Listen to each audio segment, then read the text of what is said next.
proposal that would shift authority away from central office to grant more autonomy to principals. And it does this by using students rather than staff or programs as the funding blocks for schools. Is this a policy you would consider supporting? Why or why not? Yes. Yes, anything that decentralizes the autonomy of the central office and gives our principals the chance to be creative with their faculty, I'm going to be in favor of. The best example of this I can give you is the last several years, some of our textbook adoptions.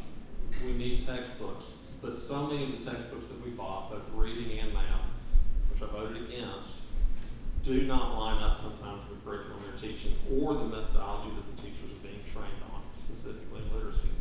I asked for and was ultimately given this in the bid with reading that principals could choose to have money in lieu of to direct their school's best. The problem, and I didn't know this till after the fact, was the central office set it up to be so cumbersome that only one principal was able to take advantage of it. Ironically, it's one of our highest performing schools. So anything that takes control away and puts it closer to the kids, I'm going to be for. And that's hard for people to do. I mean, it really is. People like control, but I like getting it as close to the kids as we can.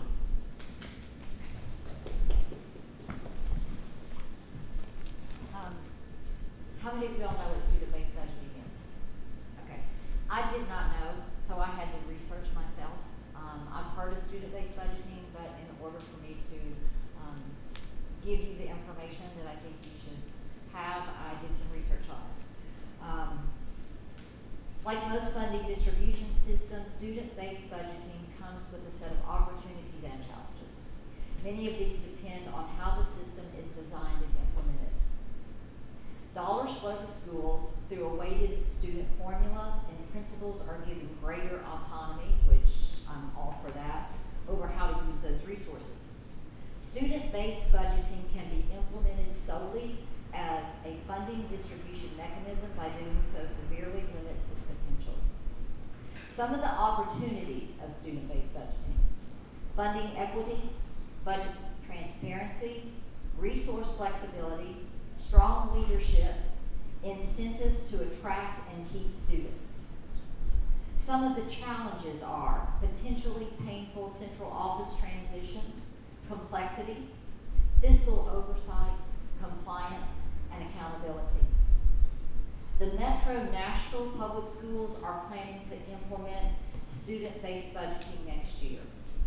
Based on their research, student-based budgeting gives schools equitable resources to meet the needs of the students they serve. It also gives principals control over as many resources as possible to personalize instruction for students and to try and innovate practices. This change could have big effects on school funding in general. Student-based budgeting allocates dollars instead of staff, so school leaders can decide for themselves how best to spend money on their students.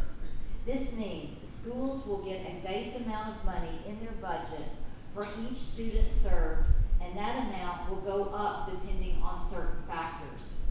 For example, elementary students and English learner students will both be funded at a 10% higher rate. This is just one of the many innovative ideas that we can look into, and if it is what is best for our students and schools, we should continue to investigate, research, and explore if this is what is best for Hamilton County. Again, this is an innovative idea that is working in other districts, and it is time for Hamilton County to look at